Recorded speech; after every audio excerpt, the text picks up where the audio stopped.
I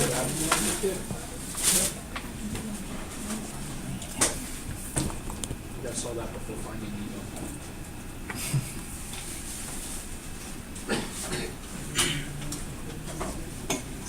So this one too, if you don't want to be right up front. Hopefully you can see.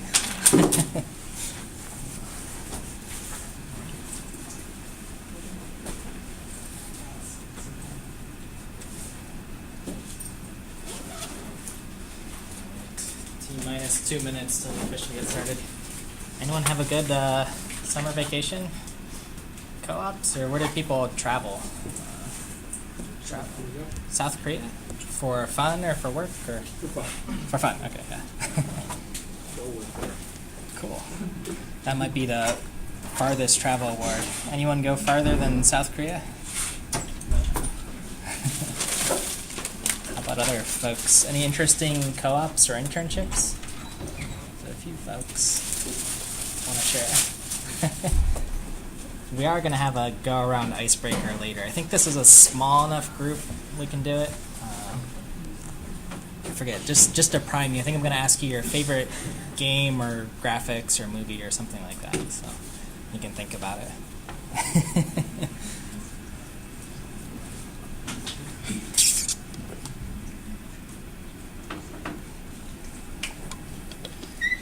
And how many folks were just with in systems with me? A few folks?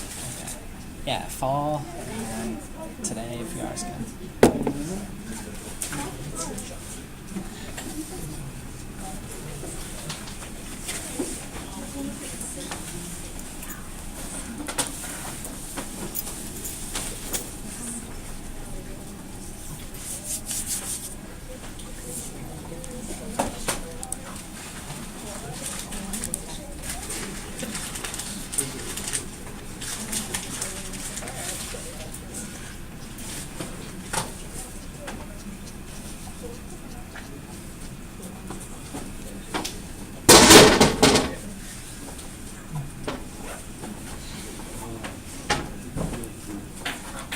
All right, folks, we're right at 6 o'clock, so we'll kind of get started. And welcome to Computer Graphics. So hopefully you're here for CS4300 or 5310 if you're a grad student. You're in the right place. And if you're just hanging out or waitlisted or whatever, come talk to me after and we'll figure out how the waitlisting stuff works. So my name's Mike Shaw. I'll introduce myself a little bit more for those who haven't met me in person or taken a previous class. I see a lot of familiar faces here, which is great, and a lot of new faces, which is also good. Now typically how I like to start off classes, all my classes, is with some sort of pre-class warm-up thing to just check out. And the first is, of course, Luxo Junior, kind of the classic for computer graphics. Famous scene. Most notably, you've seen the Luxo lamp if you've seen any Pixar film. What you might not have known, though, is that this was an Academy Award-winning film. That little Luxo lamp here, and I'm going to play it for you so you can see it. What in 1986 an Academy Award-winning movie would be. So we'll switch here, and let's see. We're going to do the volume test. Hold on. There aren't really any spoilers here, so I can play it a couple times. Let's see.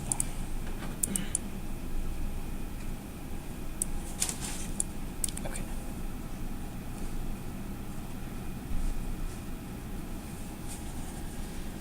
I think I hear something.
it is. So John Lasseter, former Pixar guy, I guess.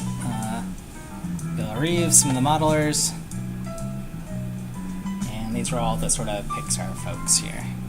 And let's see.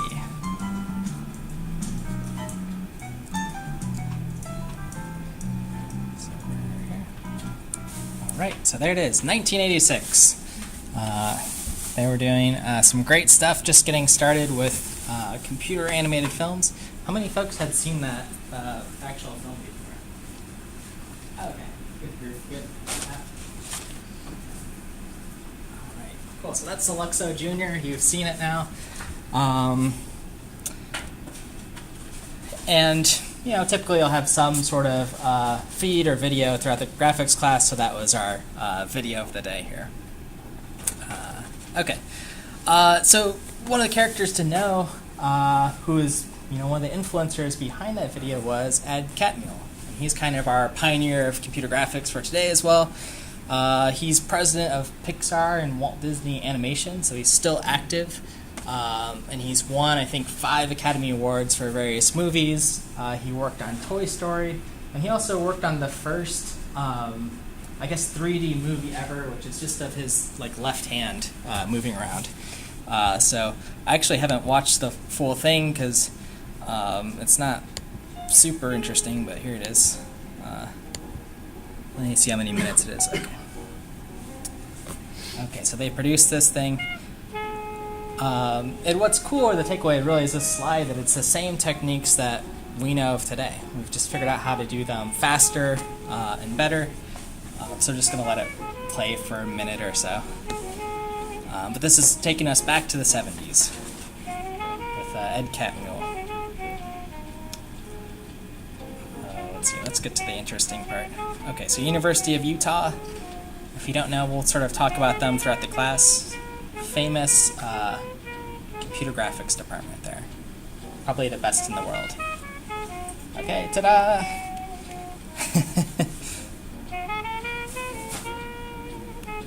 Wow.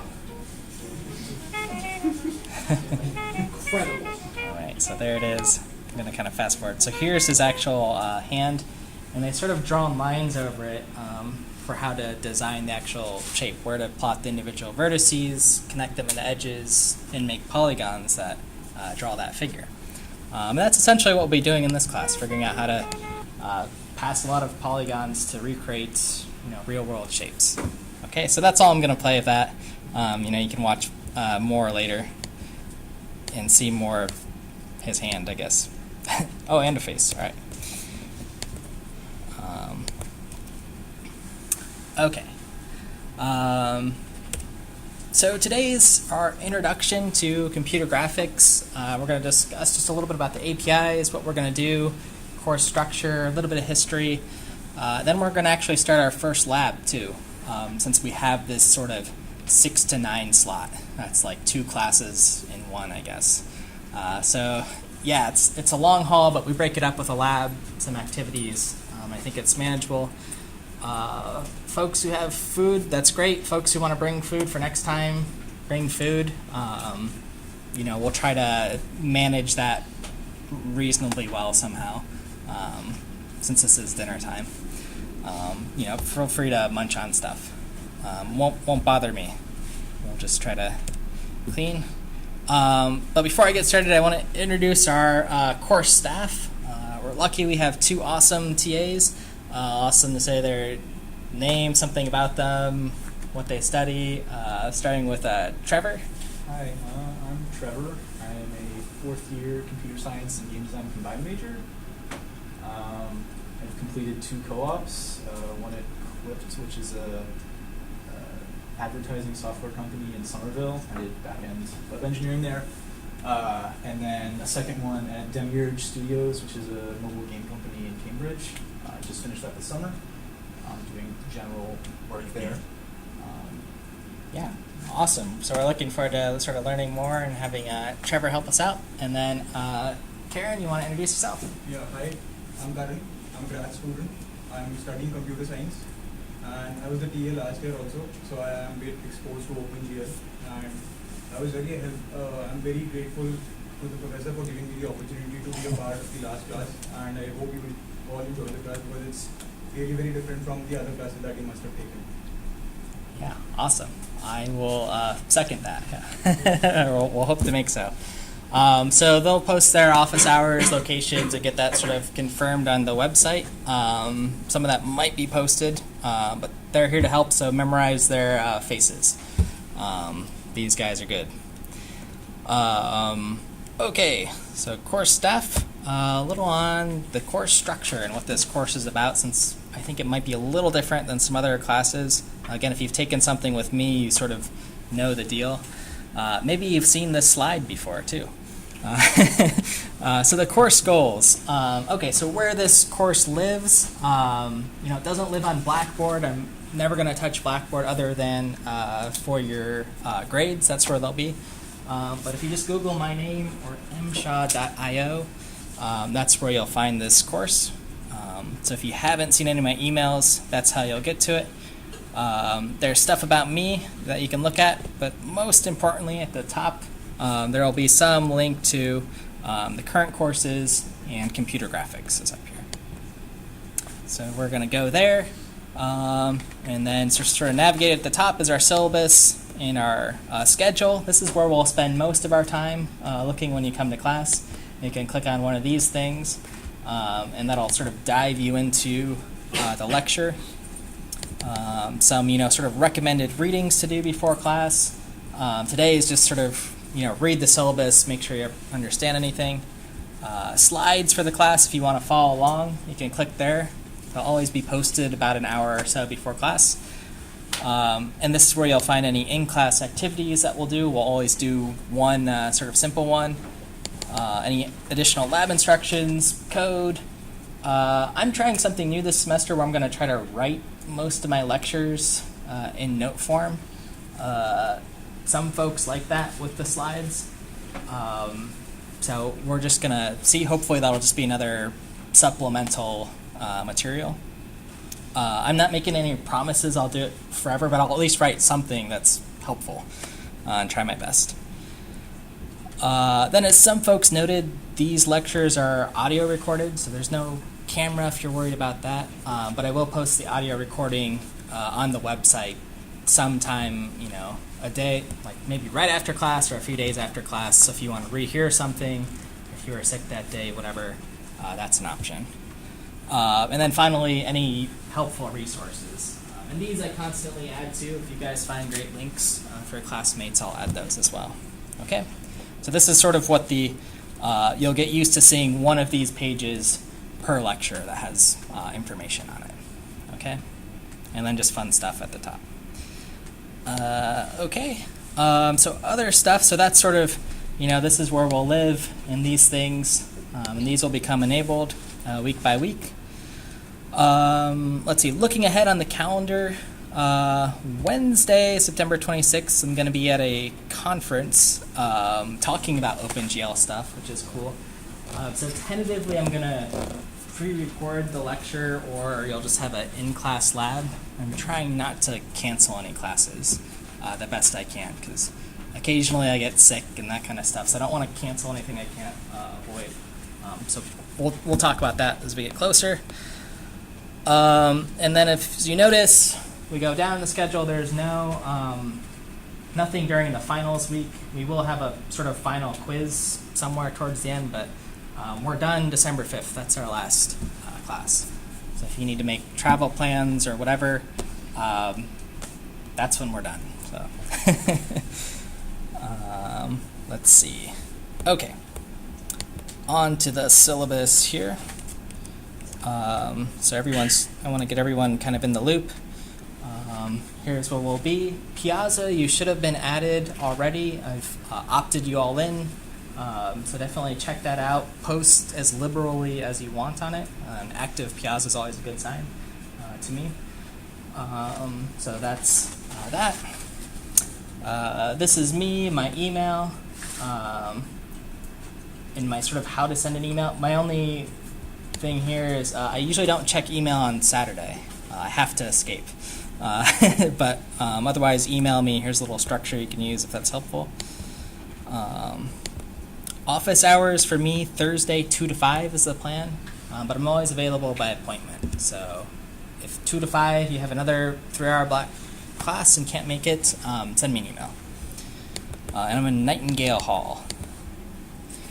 Okay, so here's our teaching assistants, their emails and information on office hours, and I think this is being finalized within the next week or so as people figure out schedules and there's room reservations and all that stuff we got to figure out. Okay, the course, read this when you get home tonight, but in sort of 1 or 2 sentences, we're going to be using C++ as our programming language and OpenGL primarily as our graphics API. Okay, so those are sort of the skills you're going to get out of this course. I have a few slides as to why I think we should do that when I hop back. But those are our objectives. So when you leave this class 14 weeks from now, you'll be, comfortable picking up OpenGL, C++, sort of reading other people's code. So if you want to take more advanced graphics courses you find online or here at Northeastern, you can do that, or maybe computer vision, GPU stuff, so high performance computing, that'll all be an option. I have a bias towards games. That's sort of what I'm really interested in. But gaming, entertainment, hardware stuff, mixed reality, virtual reality, etc. You're going to position yourself hopefully nicely after this class. Yes? You have to know C++, right? You do not have to know C++. Yep, that's a great question. The first few assignments will be crafted around forcing you to learn enough C++ that's useful in graphics. They say at any given time, no one knows more than 20% of the C++ language anyway. It's always changing and evolving. That's the conference I'm going to, CPPCon. Yay. But yes, yeah, so if that's, great question. Resources for this course, I'm always adding on a sort of per lecture basis. LearnOpenGL.com is going to be one of our main resources. You can start reading this as you like, right? It's a book that someone sort of wrote and put online. I found it to be pretty reliable in terms of in practice what's done. Maybe needs some work on theory, but that's what we'll supplement with. But you can work on this. You can work ahead. I don't care. Learn as much OpenGL as you want here. So that's a free resource. Otherwise, the typical graphics books, I found Fundamentals of Computer Graphics to be pretty helpful as far as it's readable. They use nice analogies, good pictures and stuff in this text. Real-time rendering's pretty heavy duty. They just say, here's the math. But it's also sort of the latest and greatest stuff. So eventually you'll want to own a copy of this or peruse it. But this is what I'd recommend starting out with. So free, then this if you like another book, and then this is sort of the going further. Okay, so as mentioned, this course is using C++. It's very likely, I'm expecting, not many people have done C++ before. If you're in the game design program, you've done program 3520, which I think is programming in C++. But my assumption is you haven't done anything. And that's a good thing. So you're going to learn more in this class. That's how I sort of think about it. If you've taken systems or are taking systems, you'll learn C. Jumping up to C++ won't be a huge jump from that. You'll still have the same sort of mindset of working low level. I don't know everyone's circumstance. Maybe you've taken this, and this is the only class you're ever going to take at Northeastern because you wanted to use JavaScript and WebGL for this course. You can plead your case, and I'll listen to it and maybe make an exception. But the whole course I'm moving as far as support code and these things is C++ OpenGL. But if you had a very specific, hey Mike, I'm going on co-op in spring, this company's a web development company, we'll think of something. to do. I'll warn you, but yeah, it might be fine. We can talk more about that. Otherwise, basic knowledge in GitHub. Today I'll get a little bit of practice using text editors, compiling, and so on is good. Okay, any questions about that on C++? Yeah. So, do you need like a Linux environment for this course? Do C++ coding? So we're going to find out today, probably. Linux is very helpful, and using like VirtualBox or something could ease a lot of pains. Today's lab is just getting OpenGL up and running.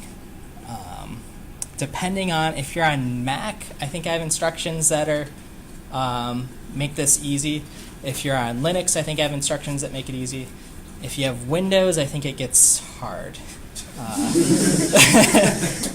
And that's why we can either use VirtualBox. That's our goal today, though. So do you have Linux or thinking about what to install? Right now I have Windows, but Okay. I think there's Linux emulators or VirtualBox. Yeah, so VirtualBox is fine. I don't know if you guys have been following the whole lab renovations going on. So there aren't lab computers, but they've sort of virtualized a lot of stuff through VMware. So you can download VMware's Horizon client. And this is basically a system that lets you connect to Linux machines or Windows machines here at Northeastern. I'm working on getting OpenGL set up on that. It's not ready yet, or I don't know if it will be, but that might make things easy.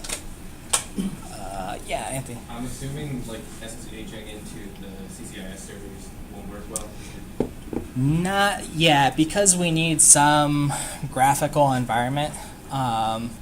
You can SSH in and then do like a tunnel and forward images across, which we can maybe get away with for like very static images. But if we have like animation and stuff, it won't work as well. There are some workarounds on that too. But yeah, these are good questions. You know, give it about an hour and a half and we're going to find out what the hairballs are and what aren't. And for those who took game engines with me, I'm sort of not looking at anyone, but sort of in this corner where you guys have landed. We're using SDL again, so maybe you guys have it set up. If you do have it on Windows, Chris on the side, if you still have that MySys installation, maybe that'll help Windows folks. That's what I've been trying to rebuild. But. Yeah, I'm gonna try. Okay. But we'll work together on it. Okay. Let's see. So yeah, there should be. You can plead your case for using Windows, but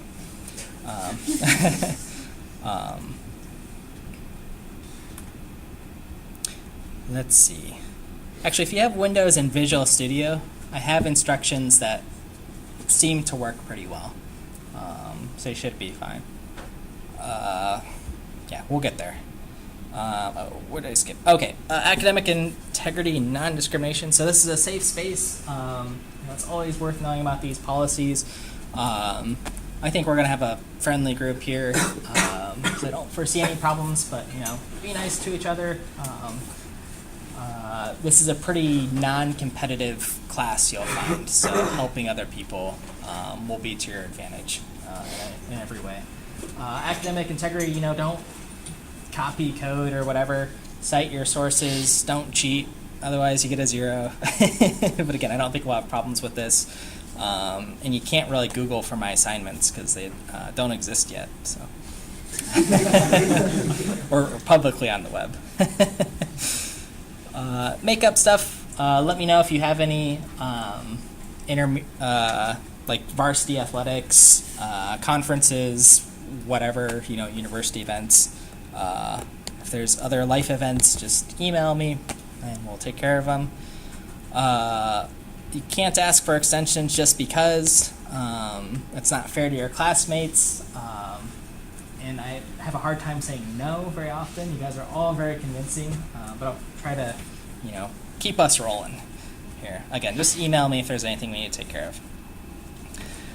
Accessibility stuff, Northeastern has a great disability resource center at Dodge Hall, so I've worked with them before. If you have any questions, concerns, just come to me privately after class or send an email and we'll take care of that. No problem at all. Lateness and attendance, show up to class. We will have these little in-class activities at the end that sort of count towards your participation, about 10% of your grade. So please come and earn that 10%. And those are meant to be sort of non-stressful quizzes at the end of class. You'll sort of get the flavor after 1 or 2 lectures where you're capturing what was the gold nugget. What did I talk about for 20 minutes? And then sort of a question about that. Other structure of the class, so there's in-class activities, labs, which we'll do every class in some form, starting today. There's an exam or quiz that's worth 10% of your grade towards the end of class. Again, this is not a heavy theory class, but there'll be some quiz so that you'll have thought about things or sort of have a study guide or cheat sheet for later on about what did I learn in graphics.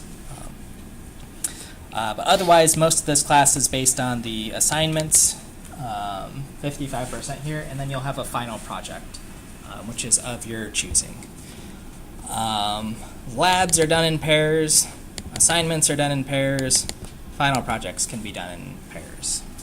Yes? Will they be pseudo-randomly assigned? They will be, yeah. For in-class labs, they will be. Assignments, I think last year I let people pick. I haven't decided. Final project, you can pick whoever you want to work with. Yeah, other questions? I know, you got to listen to this an hour ago. So. Here's roughly the scale for grading. I won't make an A higher, but that's just sort of the base. Let's see, snow days, hopefully we don't miss any Wednesdays. Our Wednesdays are valuable, but we'll try to make them up where I'll record something to keep us moving. This class, the sort of pace of this class is interesting. OpenGL I found is sort of this massive juggernaut that sometimes takes a little bit just to draw like a rectangle, and that takes a little bit, and then once we get to that point, then we start moving faster. So that's why I want to sort of keep pushing us along in this course so we can get to the interesting stuff. Assignments are hopefully fair but difficult. 10% per day. Make sure they compile. If you've just submitted something and there's an accidental like comma or something that slipped in, that's probably fine. Email me that and we'll fix it. Otherwise, yeah, make sure your code does something. Regrades, you can sort of challenge your grade a week after you've been given points if you think there's something I've missed. I've done it before, so fight for your points. That's your currency. Again, if you are waitlisted, find me after class, but plan on just staying on schedule with everyone. You don't want to skip these first 2 weeks and sort of be 2 weeks behind. I don't have any extra credit assignments, so I won't, make an assignment up for you or anything. That being said, this class, more than any class I teach, maybe game engines too, you can do some cool stuff and go as far beyond the requirements as you want. I will not penalize that. I won't say, well, you didn't do this. If you did everything plus more, then I'll consider giving you more. So this class is a really nice one if you are serious about graphics, games, graphics, entertainment, whatever it is, of like beefing up your portfolio. And we'll sort of get to that point a few weeks in, but go for it. Okay, so I can make the grading scale in your favor if needed. In-class work can't be made up. It's called in-class work, so we just have to do it. Preferably, no Facebook, no cell phones going off, that kind of stuff. Just so it doesn't distract your neighbors. I don't care if you have your phone on your desk or whatever, but just don't distract other people. And this is something I've been doing recently in the last year that everyone needs to come by office hours, if not just to build the habits of visiting your professors. I try not to be scary, I guess, but I want to know, what do you want to get out of this course? What's going to make you successful? How do you achieve your goals? And then I might ask you questions like, have you gone on co-op? Are you interested in going on co-op? Have you looked at these companies? Those kind of things. Or you could just come and ask me a question. Hey, how do I do this in assignment 2? Like, whatever. I just want to get to know everyone's who they are and what your name is. And that's that. Any questions on course stuff?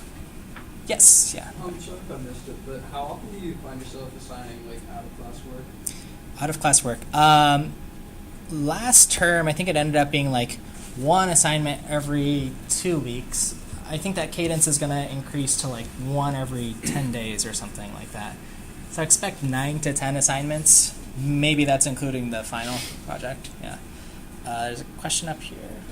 You just said that if someone is looking for a web dev co-op in Spring and they want to do the assignments on JavaScript, Mm-hmm. so and also if there's some other some OpenGL, some other API. Like WebGL. Yeah. Yeah. So, yeah. We should talk about that if you want to do that. Just to understand where it falls into what your sort of responsibilities would be in the course. And same for anyone if they're considering that. Just because most of the support code I'll have written in C++ that I'm giving you guys. So that would require more work on your end, sort of ahead of time. I need to think about it. So I'll leave the option open and we can talk about it as soon as tomorrow if you want to stop by office hours. Yep. And another question back in. Is your homework mostly theoretical or programming assignments? This is a very programming assignment heavy class. Yeah. I had a thick book and it's all math in there. So there will be math. We'll have some dedicated math. Math's going to creep in, especially, linear algebra, I think, is one of the prereqs for the course. Some version of it. Maybe it's not enforced, but recommended. So we will do a little bit of review. Let's see, that might be coming up on like the next slide here or something. Yeah, computer graphics is all math, but we can get by with knowing matrix multiplication, being good with vectors, a little bit of trigonometry. Yeah. But yeah, the folks, like if you look at real-time rendering, that's like all math. When we get into lighting, lighting is basically physics equations. How does light hit a surface, bounce off, how is it absorbed? But we'll sort of talk about it in a manageable form, and then hopefully those books will make sense. Yeah. So there'll be a little bit of math. I think we'll get to that in a few slides. So there's a note, yeah, teams pseudo randomly generated, definitely for the labs. I think the assignments I'll let folks pick. Sometimes assignments you could do solo or pick a partner. Sometimes that works better if you have a roommate or whatever. And then of course on Piazza we can arrange for teams. And why do we do random teams for labs? Anyone have a guess? Anyone want to repeat an answer they've heard before? Or, yeah, just you don't get to choose who you work with in the real world. Maybe you'll work with someone who's your friend or your colleague. So that's why we do it. So we achieve more too. Okay, so course materials, laptops recommended. I don't care what operating system you use. As mentioned, Windows typically has more difficulties supporting, but I think we'll have enough options to work around it. You'll see in my lab I have like 3 different options for Windows and how to try to get this to work. So we'll try. And then this is the tentative note about Northeastern and their Horizon View client for totally virtualizing everything. And I'm working with them as we speak. Okay, textbooks we talked about, nothing recommended. I recommend the Shirley book to start if you do want one. And then this will be sort of the home page to try. Okay, so there are a lot of resources out there about computer graphics and programming. You know, any other OpenGL book or introduction to OpenGL book's probably fine. Just make sure it's modern. Modern meaning anything after like 2008 that's supporting specifically OpenGL 3.0 and beyond. Even better, like 3.3 and beyond. You know, computer graphics, unfortunately, has had this history of, from instructors, I guess, of, hey, let's teach what's called fixed function pipeline OpenGL. Has anyone ever heard that or learned it? Okay, good, it's going away. Basically, it's this like 30-year-old API that's not really supported anymore. And we don't want to do that. So anything that's modern OpenGL, that's specifically, if you're sort of Googling around, Google modern OpenGL, and that points you to 3.0 and above. Okay, so just a little note on that. Like even on the OpenGL webpage, it says, you know, warning, this article has legacy APIs. So we'll avoid it. Okay, so my teaching style, as I said, this is going to be a little bit of maybe a weird class, but we'll have sort of lecture. The slides are sort of very visual. I try to put a lot of pictures. There'll be a lot of animated stuff popping up shortly. Hopefully it doesn't bother folks. And then a lot of in-class labs and programming. We're going to build things. Don't be afraid to make mistakes. You know, ask questions. We'll review as we need. I don't know everything, but you know, we'll work through it. So asking questions good, and come to office hours. Okay, and here's my warning on I break all the PowerPoint rules. You know, I put full sentences on there, etc. Lots of pictures, moving things, animations. Oh no, you know. But these are because these slides are for you guys. It's sort of your deliverable. That's your second textbook. Okay, so this is just a little thing for you guys to do. You'll sort of write it out. You know, think about what you actually want out of this course. You know, so you can sort of write this in the notes. I'm going to take it in a survey later, but you know, what's your sort of story going to be after you take this class? Where would you want to be, you know, 14 weeks from now? And if you don't know or whatever, I said just make it up. You know, just make something up, and we'll see how close we sort of hit. And I'll check in 14 weeks. So I'll give you 2 minutes to do that while I drink water.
those folks finishing up writing. So move us along. Started my story, I guess, which some have heard or listened to. I got into computer graphics because I like games a lot. So I Googled, how do I make games, about 15 years or so ago. And then I learned, if I want to make games, I have to learn programming and 3D modeling and art. And so I sort of learned some of that and loved it. And that was sort of took me on my path. So some favorite games. How many folks have played Zelda? Or some version of it? How about some Banjo-Kazooie? Oh, all right, yeah. Or the new Kickstarter ukulele? Get out. No? Not good? And then Final Fantasy series, and I think this is of Doom, or something here. All right. Started writing video games in middle school. Started writing tutorials for how to make them. That's how I sort of got my itch to teach, I guess. I enjoyed that. Then in my undergrad, I got a sort of job posting about, hey, build video games for research to help people, sort of building simulations and doing medical visualizations. So that was something I didn't know about in undergrad. Something you guys might think about, doing research if you like this stuff, in gaming or graphics. So anyway, that led me to, eventually they said, hey, Mike, you should do a PhD. I didn't know what a PhD was. And then I applied some places, landed at Tufts because I wanted to come to Boston. I think this is the best place in the world to be in school or even to work, right? Northeastern's here, a lot of great schools. So I knew I wanted to be in Boston. And then my interests were in computer graphics, HCI, and performance of things. So this is a course that's important to me. Let's see. Then I worked at a bunch of different places, or did internships, or sort of bounced around. You can ask me about these later. There's at least one cool story for each one, and one lesson learned in each one as well. And all of them were places where I worked on graphics stuff. So I was doing systems work or graphics at all these places. Okay, something visual. And now here's where I am, Husky. Okay, so I said we're going to do the icebreaker. I don't know, I believe in these sort of things in the sense that, we have 40 people here who like or will maybe like graphics at the end, so you guys are going to be your colleagues. And this is a way for me to learn your names as well. So we'll start in the front here, I guess, with name, program, major, and maybe just a favorite film, arts, graphics-y thing. And I'll let you begin. Hi, I'm James Wu. I'm a computer science major, and I guess I like Pacific Rim. That was pretty cool. Awesome. My name is Isaac Cressy. I'm a chemistry and computer engineering major. I'm a huge fan of Weta Digital. I was blown away first time I saw Rise of Planet Beings. Awesome. Thank you, Joe. I also go by Jenny. Computer science, and I tried to be a major. Favorite movies would probably be Final Fantasy VII. Oh, awesome. I'm Jennifer Guy. I'm a CSA game dev major, and my favorite game is probably Hyper Light Drifter. Cool. I'm Rob Kearney. I'm a CS and math major, and I really like the movie Wall-E. Awesome. My name is Jason G. I'm majoring in computer science, and I don't do much games, but I want to, after the talk, I can do some special effects, lighting and stuff. Awesome. Start here. I'm David Lee, majoring in computer science and math. My favorite game is World. My name is Gaurav Kohli. I'm an MSc CS student, and I think my favorite game would be Tekken. Awesome. I'm a computer science major, and my favorite game is Last of Us. Yeah, my name is Azman. I'm the engineering management program, and my favorite game is Okami. Hi, my name is Michael Chisholm. I'm a computer science game design student, and my favorite game is probably Overwatch. Awesome. Hello everyone, my name is Carter Weinberg. I think my favorite game is tied between Bloodborne and Dark Souls.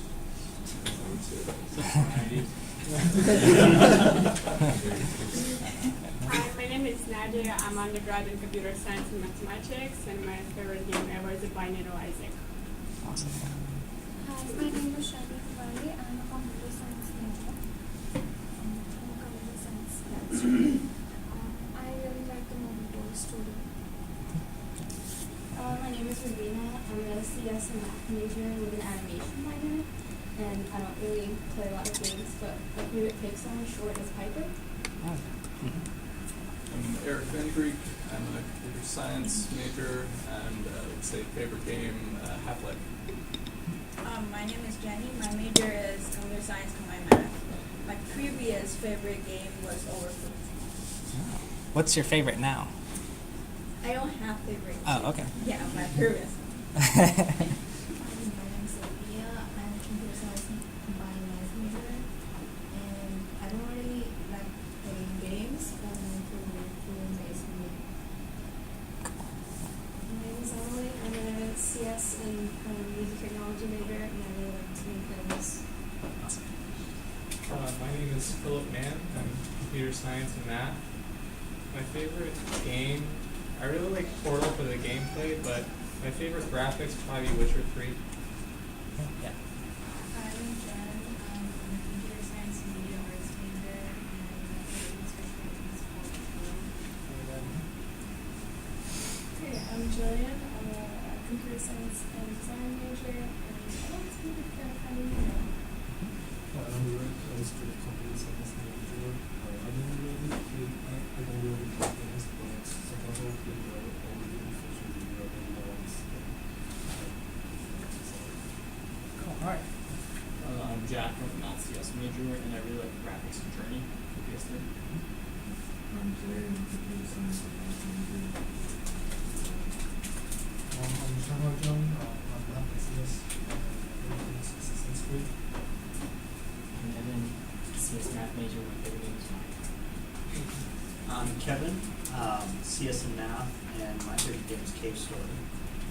I'm Anthony, CS major. My favorite game is Super Smash Bros. Melee. My name is Simon. I'm also a CS and math major. My favorite game is Dragon Age Origins. I'm Conrad. I'm a CS major, and right now my favorite game is Holodeck. I'm Alex. I'm a CS and games major, and my two favorite games are probably tied between Smash Bros. Melee and Overwatch. Hi, my name is Steven Barnard. I'm a fifth-year computer engineering major. My favorite digital film, Matrix. Hi, I'm Caroline. I'm a computer science and game development major. My favorite game is Portal, although like the most beautiful game, in my opinion, is Transistor probably. I'm Luke. I'm CS and digital art major. Favorite anime movie is Chris, CS and game major, and favorite game is Super Smash Bros. Melee. I'm also Chris. I'm also a CS and game design major. I love game systems and games that are really systems heavy, like card games. So it's not even out yet, but I'm really excited about Artifact coming out in November. Yep. I'm Jason, CS and math. Awesome. In the green? Yeah, sure. I'm Juan. My major is CS. I'm fourth year in Northeast right now. My favorite game is Dota 2. I'm Stan Carnaval. I'm a CS major, and my favorite game is probably Kingdom Hearts. I'm Trey, I'm also CS. Favorite game is Mega Man. Like man, awesome. And let's see. Back here, that corner left. Hey, I'm Zach. I'm a computer science and design major, and I love the Infinity Blade series. I'm Derek, computer science. My favorite game is probably Super Brothers. I'm Ty. I'm computer science and math, and my favorite game is probably either Rocket League or Battlefield 3. Do you have a favorite game or movie on the chance? All the most wanted series. That must be my favorite. Got quite a variety in here. That's pretty good. Yeah. Well, very cool. Yeah. So whether you like games, digital film, art, whatever, hopefully there'll be something that connects back with that game, or film, or art, or whatever in this course. Okay, let's see. More course stuff. There's a Piazza board. Again, everyone's been opted into. I get a lot of emails, so use Piazza. Email me if you want. Piazza's faster. Okay, so expectations. So as mentioned, there is some linear algebra in this class. So a lot of things like you'll have to sort of remember some matrix multiplications. I haven't committed to this, but typically, a lot of graphics courses, you build your own linear algebra library, and you sort of, live and die by how well you do that, like one part at the start. We're going to be using a library called GLM for the most part. That at least the matrix multiplication will be right, but you'll have to remember things like order matters, what does it mean to scale, and so on. That's one of the things with the new modern OpenGL pipeline. They make you do a little bit more math. But again, there's libraries for this. So we'll sort of work through it. Again, on the C++ thing, that's what we're going to use. Very likely, I've expected everyone's used Java or Scheme or Dr. Racket or whatever. But we'll use modern C++ as well. So let's see. It's industry standard. You could maybe make the argument for C# gaining a lot of popularity for folks who've used like Unity 3D and those kind of things, but C++ is still by far the standard when I go to conferences and talk with people. If it wasn't, I wouldn't make you do it. And we're going to use sort of modern C++ again, C++ 11, 14, 17. That's typically what I'm talking about in this class when I say C++. And I hope you're excited to learn. So yeah, my little fictitious dialogue is, but is it scary? No, it's just new. So we will get up to speed together, as a group. Who's this course for? Lots of people. I think I've sort of beaten this to death, but working in various high-performance industries, gaming, etc., this is the course for you. Even if you're not interested in games, graphics, arts, high performance, I think this course will help you become a better programmer, because it might be the first time you really have to think about your hardware and having different devices and sort of managing memory on a GPU and a CPU. And I think that's just an interesting experience to go through if you haven't done that. Again, not that it's difficult, it's just another thing to think about in design decisions and how you make trade-offs when you write software. So that's my goal, get you ready for these domains. I hope after this course you'll sort of have some credential, some portfolio to apply to different gaming companies, Intel, AMD, etc. This is a very relevant industry that these folks are hiring for. I'd be very happy if you went on co-op or got a job doing graphics. So that's why I want to meet you in office hours. And here's some proof for recent things. So you'll see C++, graphics, etc. highlighted. Rockstar Games is here in New England, you'll notice. Unity. Okay, well, let's get into it already. Questions about any of these logistic things? I can move on. Course stuff. All right, cool. Okay, so a little introduction to computer graphics. And this is something my professor told me, one of them back at Ohio State. He said, computer graphics is about making pretty pictures. That was sort of his quote. So I tried to find something, sort of pretty here. That's real and rendered and, oh, so pretty. But I want to maybe drill into it a little bit more than that. And I like sort of Ken Perlin, who's another sort of computer graphics pioneer, who said graphics, is what you need to show other people your dreams. And I think if we think about that in the context of graphics, entertainment, and art, that's totally accurate. Okay, right? There's no bounds here. So we're going to use computer graphics. Primarily, we're focusing on generating sort of 3D scenes, but there could be, for 2D image processing and so on. Where we could generate images. And this is an example of, applying a filter, to some image to change it. Okay. Okay, so graphics spans a bunch of different areas, whether it's modeling, rendering, animation, user interaction, etc. So I'll just show a couple examples of what that means. So modeling means actually, building up some structure in a 3D program. Okay, so this is from a program called Wings 3D. Some of you might have used similar tools: Maya, Blender, Autodesk, CAD tools, etc. Different techniques. You might, as part of your final project, need to model some shapes. So you can learn a little bit of modeling in this class. But that's not really what's taught, but this is a nice application of graphics. Thinking about, what is this data structure where I can have some arbitrary mesh and then extend it, sort of arbitrarily. I think that's a really interesting problem. Rendering is the other big component of computer graphics. Different rendering techniques on how good you want the scene to be. So this is sort of a nice example. On the right side, this is simulating light in some world that hits a surface and bounces one time. But as we know, light, when it hits a surface, it scatters and it kind of bounces indefinitely. Right? Maybe, I guess the physicists would get mad at me. Light gets absorbed and does eventually, but it can bounce, a couple times. Simulating that effect gives you a more realistic image.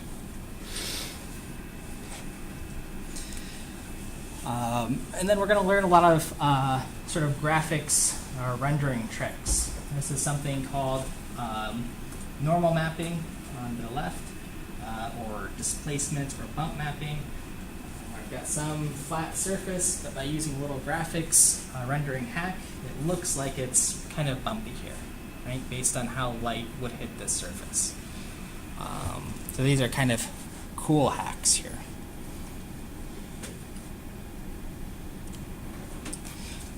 Animation, just thinking about tools like Maya. Again, how would I select geometry and move it? These are sort of interesting problems in graphics. And typically when you're modeling something, let's say you have some skeleton that you're moving around and it's sort of attached to different geometry, and as you move the skeleton, it moves alongside. Animation also is like particle systems. So this is something we'll do with, and I say this is procedural, so this isn't something that I sort of individually moved around, but I said, hey, a bunch of particles are going to start here and then move based on some mathematical equation. And if I move enough of them, it sort of simulates here a water fountain, here it's sort of a fire, and that kind of makes a nice effect. Okay, and that's all done procedurally. It's unplanned. It's governed by some algorithm. We'll do a little bit with user interaction. So mouse and keyboard. If you have a stylus device, how you can also sort of interact with things.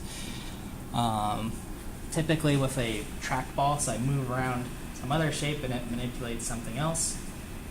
Really common area to apply this is sort of these virtual joysticks, which you might have in this example, which is a phone that controls some other device. But if you're trying to emulate like a Nintendo game or something on your phone, you might want to have this sort of trackball on a touchscreen device. And then I think there's a lot of really exciting opportunities in VR. So when we get to it, I have one VR headset for research, but that'll be an option for final projects. We'll see what we can sneak in. Okay. computer graphics very tightly coupled with data visualization as well. Things like perception, how we see things, how we organize information. So this is a neighboring field that's related. Okay. Image processing stuff. So we sort of saw it in the context of a 2D image or thinking about Instagram. Really, when I'm talking in this course, I guess about image processing, it's something called volume rendering. So that is, I've sort of scanned someone using in this case, I believe this is a CT data. That's saying how dense is your skull in this case. Areas where it's not dense are air bubbles, right? So there's open space. But if you take these scans, you get some data, you can sort of slice through it. And that's really helpful for doctors to see. And last year, not this image, but someone who took my computer graphics, we did an independent study on this sort of topic. And that was a lot of fun. So volume rendering, maybe for video game folks, also note in this context, right? So Minecraft, same exact technique of sort of, slicing through the world. It's just these little blocks stacked together in a different orientation, right, to make a world instead of a skull. Same technique applied. I thought that was really clever when they made Minecraft.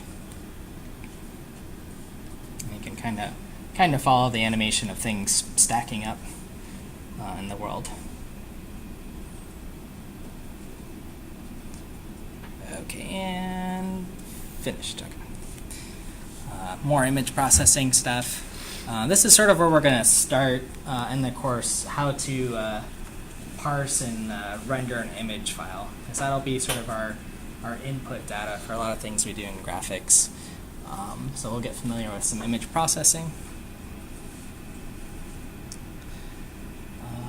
3D scanning, I don't have a good means right now to implement this in the class, but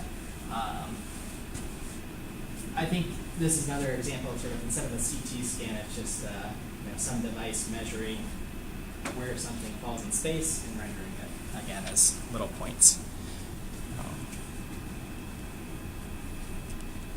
Okay, and another look at it.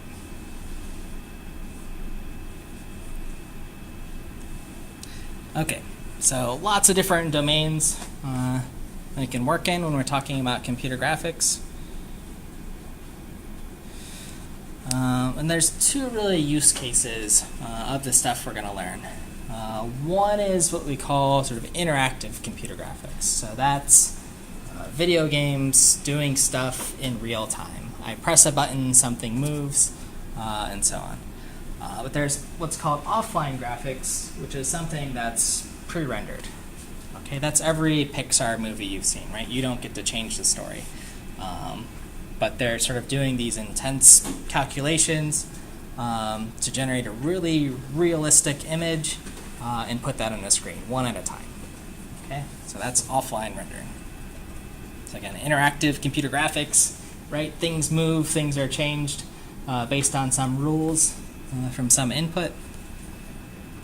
And then offline computer graphics, right? So generating a scene like this. There was a really cool, a few years ago at the MFA, I think 2 years ago, the Science Behind Pixar Music exhibit came. So maybe you got a chance to see that if you're local to Boston. But they talk about essentially a lot of the same rendering things at a high level that we're going to cover in depth. So this one talks about rendering,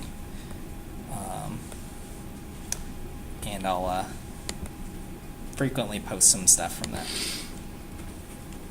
Okay, so this is longer than an hour and 40 minutes, but a 3-hour class. We get to take a break. I think it's appropriate after an hour or so. So I want to break until about 7:10. So stretch, whatever, check your phones, and then we'll reconvene at 7:10 as we approach lab time.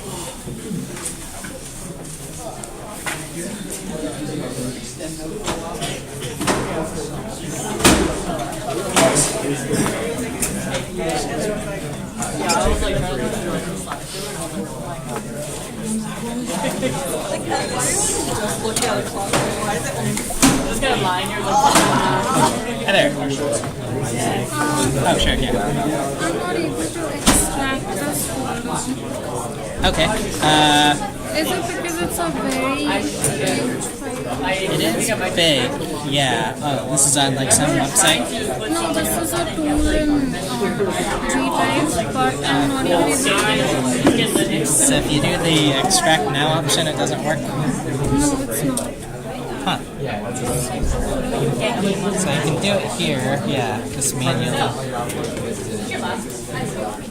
Try this and see if it works. This might take a while because it is really big. No, it reaches not this Okay. There's a few options. Okay, so this was like the quick and dirty fix, I guess. Do you have Visual Studio on your machine? Not yet. Okay, so that could be one option. The second is you can. I think I have a list of directions. Do you have the lab page open? Yeah, Okay. Try going to the lab page. So this is exactly what we're going to try to debug during the lab. In the Mono repo, I guess. So if you click on that and join it. So run through that, sign in with your GitHub stuff. Yep, accept. And then once that's finished importing, there's some instructions about Windows. The first one's going to be to download that zip that didn't work. So try option 2. Let's see. Option 2, there's some web links on how to get started or where to get started. Try that. And that's what we'll work on that during class. what are the contents of the zip folder? It's a shell. So it's got a shell, it's got a compiler, a bunch of libraries that you need. That's what it's got. So if I move ahead with Windows, will I be facing issues later on? It depends. I've seen some people use Windows fine and some struggle with it. Some people, it's like 50-50. Can I ask a quick question? Yeah. Should I grab my laptop? Should I run and get it? Yeah, are you close by? Yeah, close by. That's fine, yeah. Okay. Yeah, I'm good. Yeah, nice. Okay. Do you know what your number is? Or Actual with list file browser. Just not like register files. Okay. When I try to register it, like it shows sections. I do see like you have some spot left. Okay, so the undergrad section, there's a spot open or something? Oh, nothing? Okay. Nothing, no spot,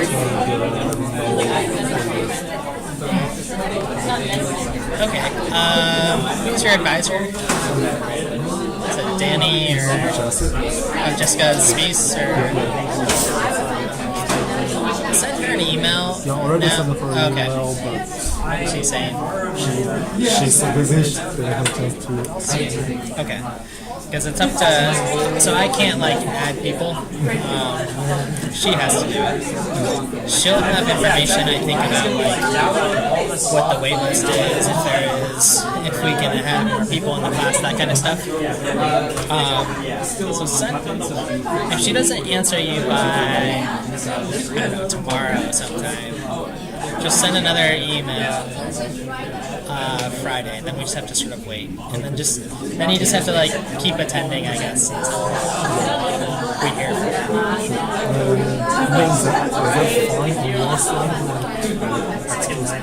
Because sometimes she will ask if the professor is not. Yeah, if she asks me, then I usually extend it by like 1 or 2. So we're pretty full here, but I think we could do like 1 or 2. Excuse me. and then it's just a matter of who's one or two on the space. If I haven't seen them, maybe I can do them. I don't know. They don't give me any power on that, because if they just asked me, I'd say yes to everything. Yeah. All right, great. Well, fingers crossed. Yeah. Hey, I just want to say I'm Sam Pickle. Oh, Sam, nice to meet you. Do you mind if I pop in tomorrow during your office hours and maybe talk about doing some stuff in WebGL? Yep. Yeah. I understand like the scaffolding and support, whatever you have, won't be there. Yeah. Eventually, I may want it someday. It's just it's hard to support both or expect it to support both. Yeah, especially when WebGL is like kind of it's been standardized recently, but not quite. Yeah, and I want to make sure the lectures are relevant or interesting. They should be fine. This was the hot debate. We can talk about more tomorrow. Yeah. I was at a conference, and that was like the hot debate. Dude, in C++ or and are you losing something? I don't know necessarily. I think it's interesting to work in C++ because that's what industry has. I think WebGL is interesting because it's easier to show in a portfolio. Yeah. I just I'm kind of more from the database side. I love how powerful visualizations you can do with that, also not crushing someone's IE machine. So that's kind of where I'm at. That being said, if I do the first two assignments and kind of roll the book, if I just stick one from either, maybe that's a lot. I mean, maybe that's the compromise, and that'll be the use case. I'd be down. Okay. Pop in tomorrow. Pop by tomorrow. Sounds good, Sam. Hi. Hi. I just wanted to let you know I'm actually still on co-op. Okay. So I get back around 6, so I might be late to class. So also your office hours at 5, so I might just email you. Yeah. If I feel bad, asking about the weekend. Weekend I probably won't do. Most days I do end up being here late. Not super late, but I don't know. If you needed to make an appointment, I could probably meet you. I think I don't know when Karen's office hours are.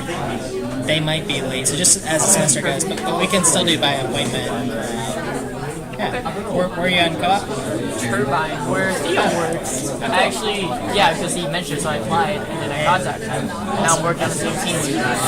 Cool. Yeah. Is Theo full-time then? He's full-time now. Okay. Yep. Cool. Associate software engineer. Awesome. Look at him. Yeah, good for you too. That's an awesome co-op. Yeah. It's really fun. Are you going or planning on going to GDC this year? As CA, okay. Yeah. Contact me when the applications come out. Okay. I think as a previous CA, I did it last year. I think I can refer you. Oh, okay. Theo probably can too because he was there, but contact someone and get the referral. Okay, cool. That boosts your chances a lot. I will do that. Yeah. I really want to go. That's all we were talking about for an hour. Awesome, cool. And then, I'm recording and planning on recording everything, so if you miss something in the 15 minutes, announcement-wise, typically I'm pretty good about just putting on the slides, but you can check it out. Okay, cool. Thank you. Awesome. Bless me with your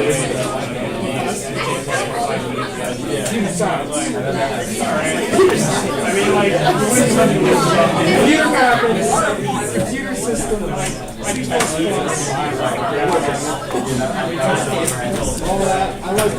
All right, folks, let me bring us back in here.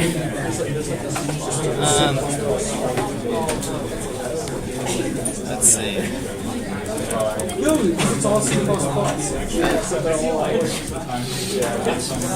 see how long I make it. Okay, so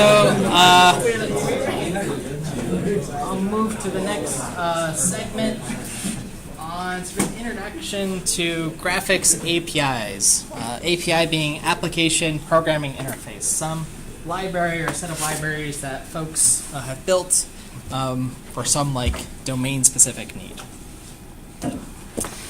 So a little bit on the history of graphics APIs. At least in graphics, the history was simple. They just didn't exist for a long time. Right, so when Ed Catmull was making that first hand movie, there was no OpenGL, no DirectX, none of these things. You had in your operating system maybe a way to plot pixels to the screen, and that was sort of baked into your BIOS. Okay, so couldn't change, couldn't update it, couldn't do much interesting with graphics. So for the most part for this class, we'll need some graphics API to draw the graphics, and then something else to gather input, from our keyboard and mouse. Okay, so what do we use typically? Windows has their own API, Mac has their own, Linux, etc. But there's nice cross-platform APIs that try to abstract some of these things, so I don't have to learn Windows-specific keyboard input. The one we're going to use is simple direct media layer, or at least that's the one I plan on supporting. But there's other ones. GLFW is a good one. Glut, again, is probably like in the old, you'll find a lot of tutorials, but it's older, so we'll maybe avoid that. SDL is what we'll use, modern stuff. Okay, so for graphics API, there is still interesting history, as I mentioned.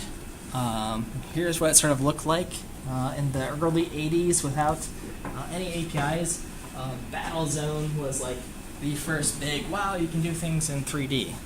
So people really remember that. There's no real color or texture. That is, you just see lines, right? Not even filled in. Then in the 80s, in '86, Steve Jobs helped fund Pixar, which I always think is kind of a fun. That was sort of a turning point for Steve Jobs. His company next, started giving machines to Pixar, LucasArts, these kind of companies to do graphics. But it really wouldn't be until 1992 where we saw what I would say is like appealing graphics. Okay, so this is Wolfenstein, a first-person shooter game. That was really like the big, wow, you can do things in 3D. Okay, so we'll talk about John Carmack and John Romero, who worked on this game. And that was actually one of my first video games. So Dad let me play crazy stuff. Okay, so again, but even as we got 3D graphics with something like Wolfenstein, right? So I could move in 3D in this world. There were no GPUs, no graphics processing units. Okay, all the 3D had to be processed on software within your CPU. But today, most of the cases, I'd say 99% of the time, you have some integrated graphics chip. Okay, so even though your laptop might not say has an NVIDIA or AMD card, it's likely got an Intel integrated chip that's sort of dedicated for graphics processing. Even on your phones, there's typically some integrated or dedicated memory just for graphics processing. Okay, so this is largely, in a sense, gone away, but you can sort of get these software rendered shapes like that. So there's a nice history, just FYI, and sort of the progression of GPUs. We'll talk a little bit about hardware later on, but the first cards now are about 45 cents. So they've come a long way in what we have. And this is the S3 Verge, which is one of the first. So as this hardware started coming out, different folks wanted to take advantage of it. So SGI, Silicon Graphics, started to develop OpenGL.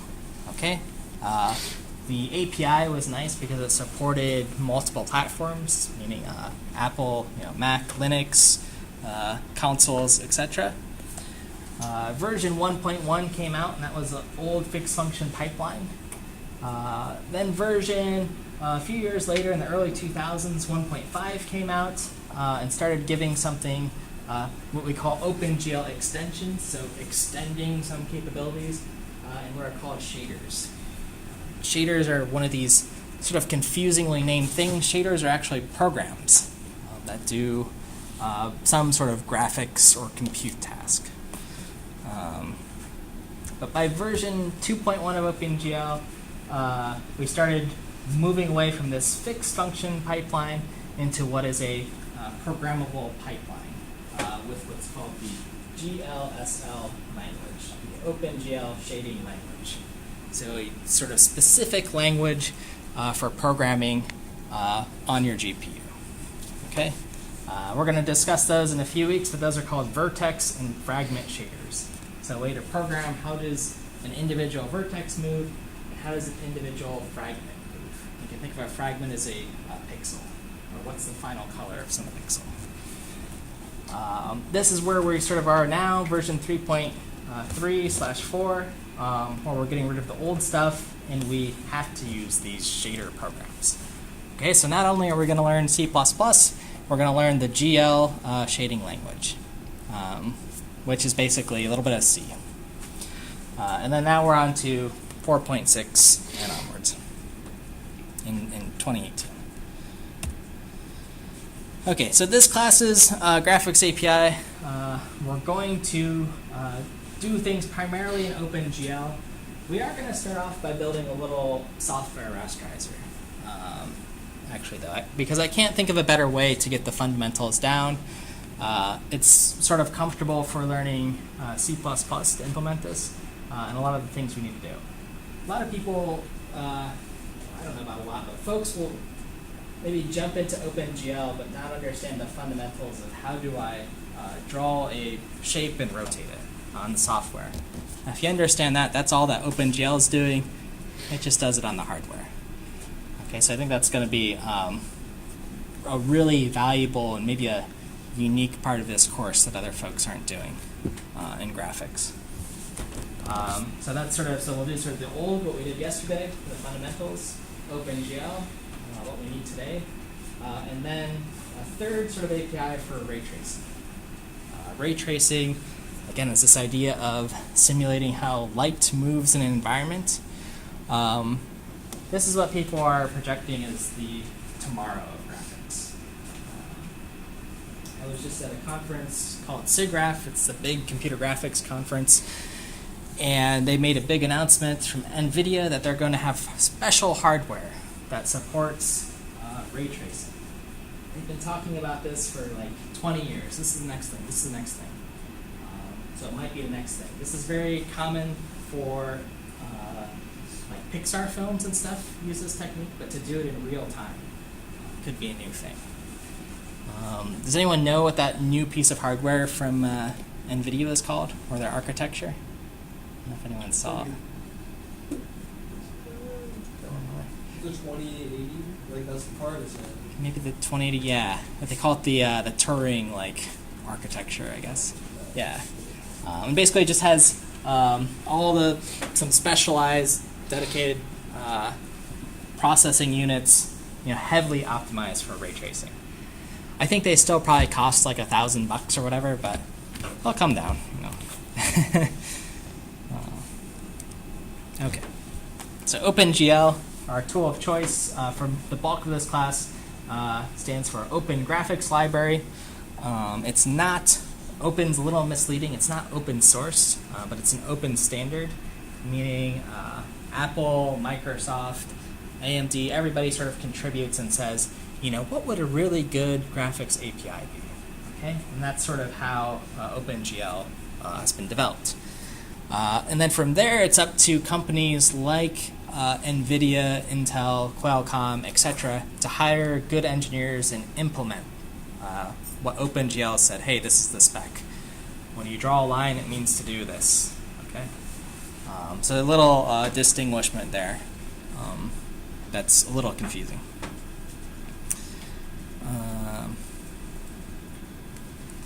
Okay. So just this little note, when someone's, maybe you've installed some software or a game or something and it's not running, and you Google why isn't the game running, and you search on some forum and they say, did you update your graphics drivers? What that means is, did you download the right patch for your hardware that fixes some bug in the standard that they didn't implement right? Okay. Okay, that's on OpenGL. And OpenGL can do very pretty things. These images I've chosen probably don't do it justice, but that's cool. There's a little cube in here too. Water is sort of the pinnacle of graphics, doing it well. There are other APIs So Microsoft has its own DirectX set of APIs. Specifically, their 3D API, Direct3D, has been out since the 90s or so. And for a long time, this has been considered the better API. Which one is or isn't, I don't know. We're not going to debate it. Here's some comparison images of how it sort of got along. I would say once we learn the fundamentals of graphics, if you go work at Microsoft, learn Direct3D. You'll have the tools too. They're pretty similar. Different function calls. For logistics, OpenGL runs on more platforms and your phones, which is nice. Okay, learn one or the other. And then again, you might have heard, again, depending on how close you're paying attention to graphics, about this Metal API or Vulkan or some of these other things coming. Vulkan's another application programming interface that's more low level. Folks think it'll take over OpenGL. We don't know. Metal is Apple's proprietary, hey, we want our graphics API just like Microsoft has theirs. Which, again, for instructional purposes, is like, what do I teach? Everything. How do I do it? But, the more you learn, the better. They're all going to be optimized for their specific, architecture. But I think OpenGL is great, and in the foreseeable future, the right tool. Okay, so with that, any questions on APIs, the API wars of graphics in history? All right. So next, we'll have a little in-class activity. Again, these are sort of in the spirit of little quizzes at the end of lecture. Today's an in-class survey. So how I got here, I went to the main course page, Module 1, Begin Module, and then down here, in-class activity or lab, and I click this link. And then it opens up with some questions that you can fill out. This is anonymous. I'll just kind of fill it out, and I'll learn a little bit about get the temperature of the class.